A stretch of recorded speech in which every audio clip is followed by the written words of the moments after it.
Lijepi pozdrav! Moje ime je Hrvoje Šelimber, a tema ovog videa je zbrajanje decimalnih brojeva. Najprije ponovimo kako smo zbrajali prirodne brojeve. Kod potpisivanja prirodnih brojeva, jednog ispod drugog, ravnali smo ih s desne strane, tako da su znamenke jedinice bile ispod znamenki jedinica, desetice su bile ispod desetica i tako dalje. Pogledajmo to na jednom primjeru. Zbrojimo 263 i 1452. Nakon što zapišemo prvi pribrojnik, dakle 263, drugi pribrojnik ravnamo s desne strane, tako da njegova znamenka jedinica dolazi ispod znamenke jedinica prvog pribrojnika. To izgleda ovako. Zbrajanje radimo s desna na lijevo, dakle krećemo sa znamenkama jedinica. 3 plus 2 je 5, 6 plus 5 je 11, 1 pišemo, 1 pamtimo, 2 plus 4 je 6 i onih 1 je 7 i 1 plus ništa je 1. Zbroj je 1715. Decimalni brojevi se zbrajaju na sličan način. Ovdje je jako bitno potpisati decimalnu točku ispod decimalne točke.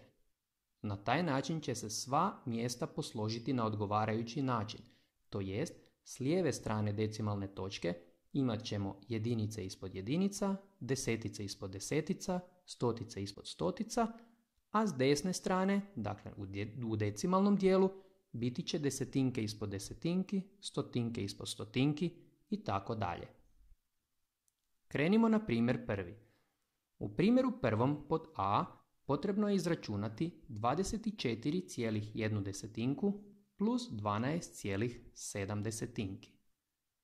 Na početku zbrajanja uvijek je dobro prvo procijeniti koji rezultat očekujemo kako bismo na kraju bili sigurni je li nam rješenje dobro ili nije. Procjena se radi tako da sve pribrojnike zaokružimo na najbliže cijelo. U našem slučaju 24,1 je približno 24 cijelih. 12,7 je približno 13 cijelih.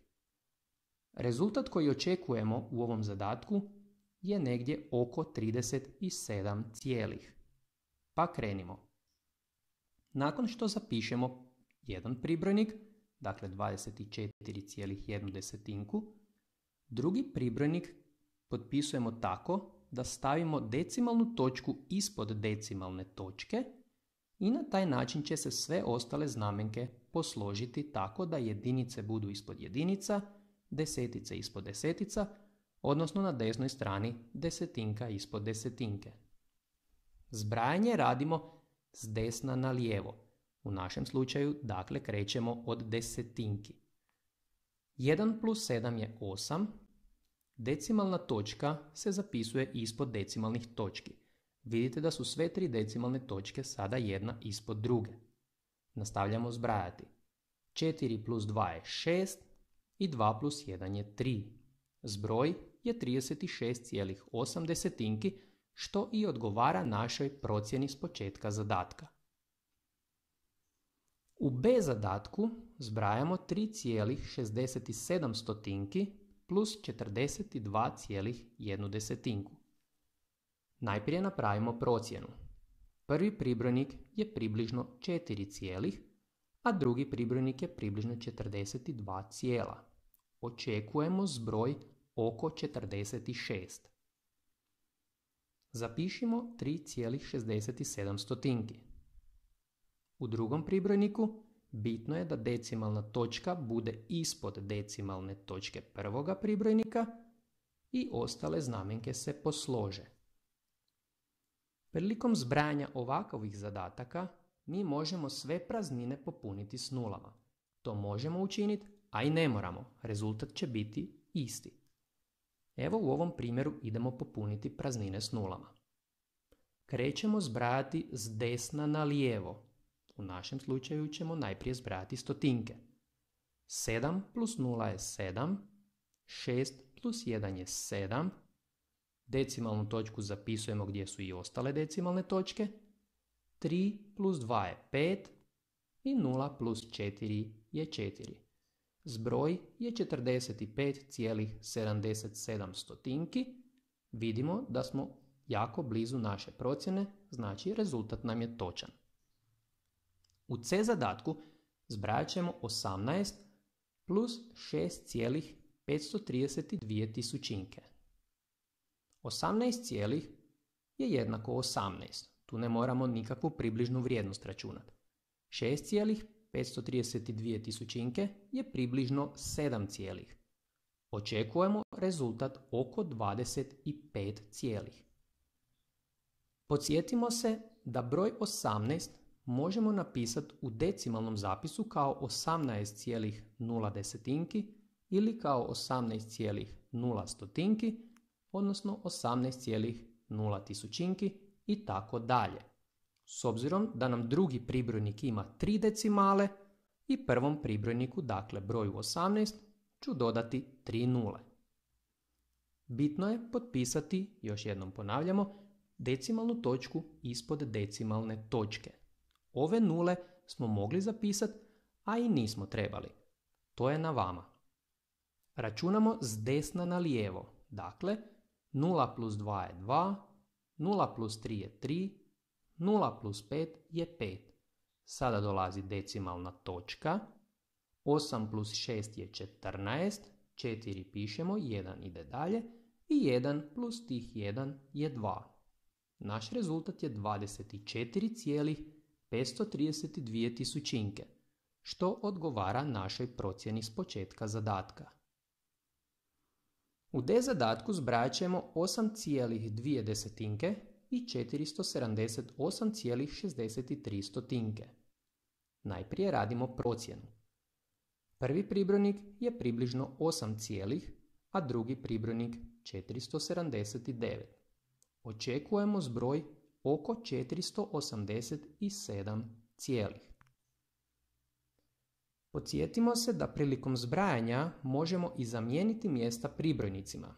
To se naziva svojstvo komutativnosti. Pokazat ćemo u ovom zadatku. Najprije ću napisati drugi pribrojnik, 478,63. Potpisivam drugi pribrojnik i pazim da decimalna točka bude ispod decimalne točke. To izgleda ovako. Ovdje neću dodati nule jer smo rekli da u praznine možemo i ne moramo dodati nule, rezultat će biti isti. Zbrajam s desna na lijevo.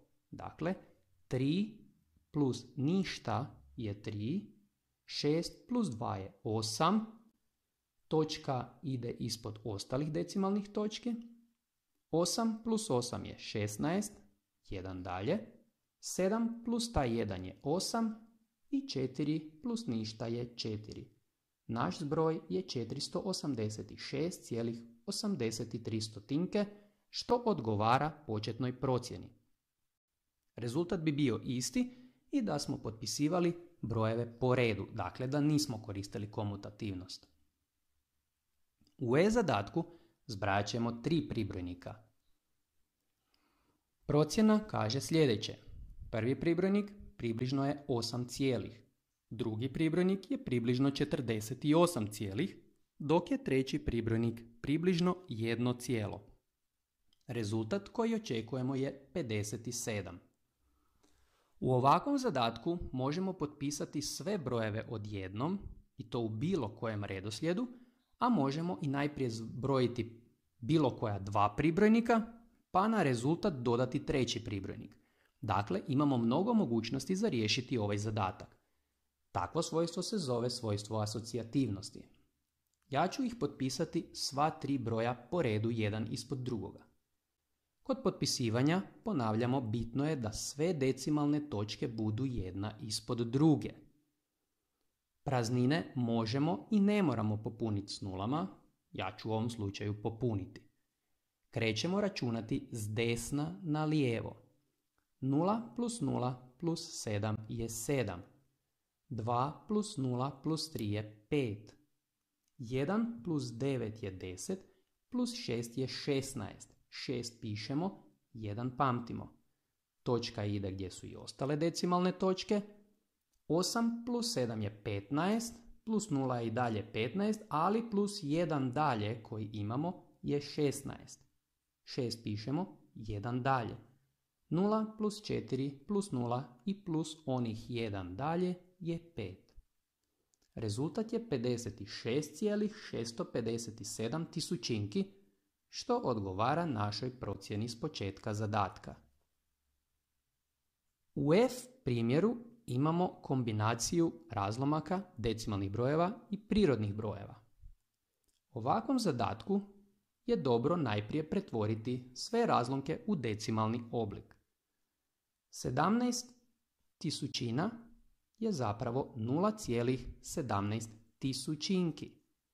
38 desetina je 3,8 desetinki. Ponovimo, bitno je da nam broj decimala odgovara broju 0 u nazivniku. To si uvijek provjerite. Sada zapravo imamo ovakav zadatak. Procjena kaže prvi pribrojnik je približno 0, drugi pribrojnik je približno 6, treći pribrojnik je približno 4 i zadnji 2 cijela je 2 cijela. Rezultat koji očekujemo je oko broja 12. Potpisat ću sva 4 pribrojnika, jedan ispod drugoga. U ovom slučaju ću opet popuniti praznine s nulama. Ponavljam, to možete i ne morate učiniti, rezultat će vam biti isti. Zbrajamo s desna na lijevo.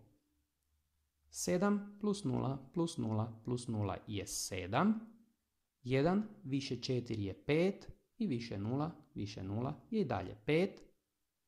8 plus 2 je 10 i ove nule daju 10, dakle 0 pišemo, 1 dalje, sad slijedi decimalna točka. Onih 1 dalje plus 2 je 3, plus 3 je 6 i plus 6 je 12. Rezultat je 12,57 tisućinki, što odgovara našoj procjeni s početka zadatka. U primjeru drugom imamo malo drugačiji zadatak. Potrebno je izračunati m plus n plus p ako su nam zadani i m i n i p. U ovom zadatku potrebno je samo zamijeniti slova s odgovarajućim brojevima.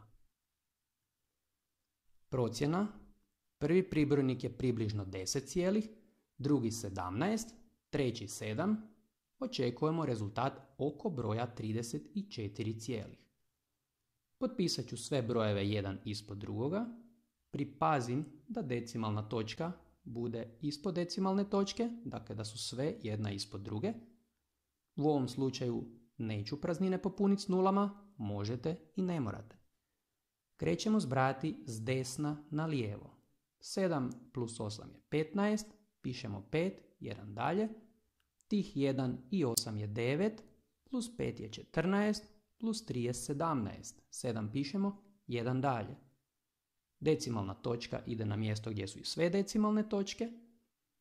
7 plus 9 je 16, plus 6 je 22 i onih 1 dalje je 23.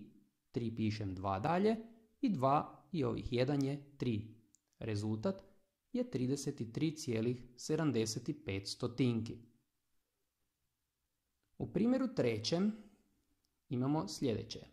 Matej je ubrao 5,6 kg jabuka, a Luka 1,3 kg jabuka više. Jesu li zajedno ubrali manje ili više od 12 kg jabuka? U ovom zadatku znamo da je Matej ubrao 5,6 kg jabuka.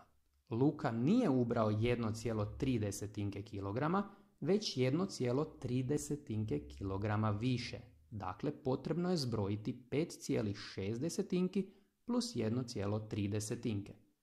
Potpišemo decimalnu točku ispod decimalne točke, ostale znamenke se poslože, zbrajamo s desna na lijevo, dakle 6 plus 3 je 9, točka ide na mjesto gdje su i druge točke, 5 plus 1 je 6. Dobili smo da je Luka ubrao 6,9 kg jabuka. Pitanje nije bilo koliko je Luka ubrao jabuka, već jesu li zajedno ubrali manje ili više od 12 kg. Znači, potrebno je izračunati koliko su zajedno ubrali jabuka. Zbrajamo 5,6 kg plus 6,9 kg.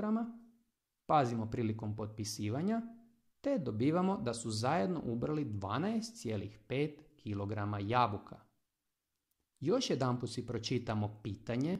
U pitanju je jesu li zajedno ubrali manje ili više od 12 kg jabuka. Dakle, potrebno je vidjeti imamo li broj koji je veći od 12 ili manji.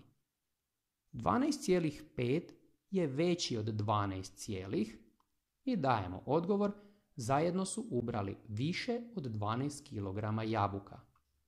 Zadatke riječima čitajte više puta. U njima se često mora raditi više računanja. Pročitajte si pitanje par puta kako biste dali točan odgovor. Hvala vam na vašoj pažnji.